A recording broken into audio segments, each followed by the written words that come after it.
बंगाल विधानसभा चुनाव की सरगर्मी तेज हो गई है। 2 चरणों में यहां वोट डाले जाएंगे। मैदान में उतरने वाले उम्मीदवारों ने चुनाव आयोग को अपना हलफनामा भी सौंप दिया है। इसमें मुख्यमंत्री ममता बनर्जी ने जो एफिडेविट सौंपा है वो काफी चौंकाने वाला है। और आज के इस वीडियो में हम आपको इसी पर विस्तार से बताएंगे कि चुनावी हलफनामे में उन्होंने चल अचल और कितने आपराधिक मामलों का जिक्र किया है। साथ ही हम उनके प्रतिद्वंदी शुवेंदु अधिकारी की संपत्ति के बारे में भी जानेंगे सब कुछ विस्तार से। लेकिन आगे बढ़ने से पहले आपको बता दें कि बंगाल में दूसरे चरण में कुल 142 सीटों के लिए नामांकन दाखिल किए गए हैं। उसकी जांच आज होगी और 9 अप्रैल को ही नामांकन दाखिल करने की अंतिम तिथि थी, यानी कि दूसरे चरण के लिए उम्मीदवारों के नाम वापस लेने की अंतिम तिथि 13 अप्रैल को है और दूसरे चरण के लिए 29 अप्रैल को वोट डाले जाएंगे। इस बीच पहले चरण के मतदान के लिए उम्मीदवारों के नाम वापस लेने की समय सीमा 9 अप्रैल को ही थी, जो समाप्त हो गई है। पहले चरण में 152 सीटों के लिए कुल 1586 उम्मीदवारों ने 2304 नामांकन पत्र भरे हैं और मतदान 23 अप्रैल को होंगे, यानी कि पहले चरण की वोटिंग 23 अप्रैल को होगी। बहरहाल वापस हम मुख्यमंत्री ममता बनर्जी के हलफनामे पर आते हैं। बंगाल की सीएम और टीएमसी प्रमुख ममता बनर्जी ने चुनाव के लिए अपना नामांकन दाखिल कर दिया है। चुनावी हलफनामे में उन्होंने अपनी संपत्ति का जो विवरण दिया है वह काफी चौंकाने वाला है। हलफनामे के मुताबिक सीएम की कुल संपत्ति पिछले 5 सालों में बढ़ने के बजाय कम हो गई है। ममता बनर्जी की ओर से घोषित आंकड़ों के मुताबिक उनकी कुल संपत्ति 15.37 लाख रुपए है। साल 2021 के विधानसभा चुनाव के दौरान उन्होंने अपनी संपत्ति 16.72 लाख रुपए बताई थी। इस तरह पिछले 5 सालों में उनकी कुल पूंजी में करीब 1.3 लाख रुपए की गिरावट आई है। उनकी संपत्ति का सबसे बड़ा हिस्सा बैंक खातों में जमा है, जो 12.7 लाख रुपए से अधिक है।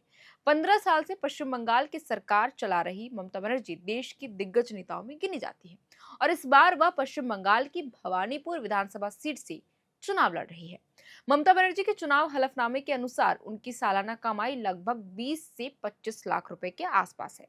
नामांकन दाखिल करते वक्त उन्होंने यह बताया, यानी ममता बनर्जी के पास बताया कि 75,700 रुपए कैश है और एक बैंक अकाउंट में 12.36 लाख रुपए, दूसरे में 12.76 लाख और तीसरे बैंक अकाउंट में 40,000 रुपए।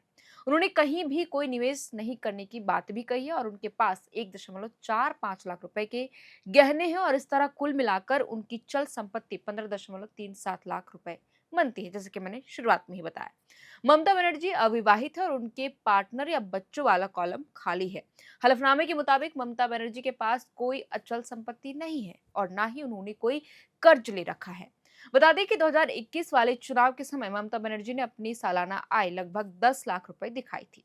तब उनके पास 69,225 रुपए कैश थे और एक बैंक अकाउंट में 12.02 लाख रुपए और दूसरे में 1.51 लाख रुपए और तीसरे बैंक अकाउंट में 13.53 लाख रुपए थे। तब ममता बनर्जी ने नेशनल सेविंग स्कीम में 18,490 रुपए जमा करके रखे थे। उस साल टीडीएस से उन्हें 1.85 लाख रुपए की कमाई भी हुई थी। तब उनके पास कुल 43,837 रुपए की कीमत के गहने थे। इस तरह उनकी कुल संपत्ति 16.72 लाख रुपए थी। ममता बनर्जी के पास तब भी कोई अचल संपत्ति नहीं थी। इस तरह 5 साल में उनकी संपत्ति की तुलना करें तो उनकी संपत्ति में इजाफा होने के बजाय कमी आई है। 2021 में उनकी कुल संपत्ति 16.72 लाख रुपए थी और अब घटकर 15.37 लाख रुपए ही रह गई है। बहरहाल अब हम चुनावी मैदान में उतरे उनके प्रतिद्वंदी शुवेंदु अधिकारी की चल अचल संपत्ति की बात करते हैं। संपत्ति और आय में शुवेंदु अधिकारी ने ममता बनर्जी को भी पछाड़ दिया है। उनकी आय बढ़ी है लेकिन चल संपत्ति में बड़ी कमी आई है। कानूनी पक्ष में ममता बनर्जी पूरी तरह क्लीन है, जबकि शुवेंदु अधिकारी पर मामले बढ़े हैं। हालांकि इनमें से अधिकतर मामले राजनीति से प्रेरित है। 2021 में उनके खिलाफ सिर्फ एक केस था, अब यह संख्या 29 पहुंच गया है। उनके खिलाफ कई मामले हाईकोर्ट में भी खारिज भी किए गए। हलफनामे के मुताबिक दोनों नेताओं के पास कोई कार नहीं है और दोनों पर कोई बड़ा लोन भी नहीं है। जैसा कि मैंने ममता बनर्जी के बारे में जिक्र किया कि हलफनामे में उन्होंने क्या कुछ कहा है। शुवेंदु अधिकारी की कुल संपत्ति 85.87 लाख है, जो 2021 में लगभग 90 लाख थी। इसमें थोड़ी कमी आई है। वहीं अचल संपत्ति 61.30 लाख पहुंच गई है, जो 2021 में 46 लाख रुपए के करीब थी। हालांकि चल संपत्ति में कमी आई है। यह 2021 में 59.3 लाख थी और अब कम होकर 24.57 लाख रह गई है। उनकी आय बढ़ी है। 2021 में यह 8.13 लाख थी, अब 17.38 लाख है। उनकी आय 5 साल में दुगुनी से ज्यादा बढ़ी है। उन्हें विधायक के रूप में वेतन, पूर्व सांसद होने के नाते पेंशन मिलती है। इसके अलावा बिजनेस में भी कमाई करते हैं। वह पेशे से राजनेता और व्यवसायी है। उनके ऊपर कोई भी बैंक ऋण या सरकारी बकाया नहीं है।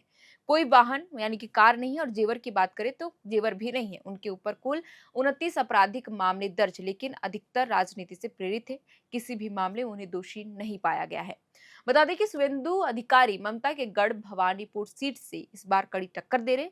पिछले बार नंदीग्राम सीट से जब ममता बनर्जी के खिलाफ चुनावी मैदान में थे, तो शुभेंदु अधिकारी उनको चुनौती देने के लिए इसी सीट से चुनाव लड़े थे और जीत भी हासिल की थी। लेकिन दोबारा शुभेंदु अधिकारी इसी राह को अपनाते हुए भवानीपुर सीट से चुनाव लड़े हैं। हालांकि शुभेंदु अधिकारी नंदीग्राम सीट से भी रणभूमि में उतरे हैं। बहरहाल अब देखना होगा कि ममता बनाम शुभेंदु के बीच कौन बाजी मारता है। आपको क्या लगता है, हमें कमेंट बॉक्स पर लिखकर जरूर अपनी राय बताइएगा। खैर, हमने इस वीडियो में आपको बताया कि ममता बनर्जी और शुभेंदु अधिकारी की चल अचल संपत्ति कितनी है, कितने आपराधिक मामले उनके खिलाफ दर्ज है, देनदारी कितनी है, पूरा विश्लेषण करके आपको बताया। तो फिलहाल के लिए इस वीडियो में इतना ही। आप देख रहे थे एयर नाउ, थी आपके साथ शेरतन, और कैमरे के पीछे मौजूद है अभिषेक मुकुंद। बहुत बहुत शुक्रिया।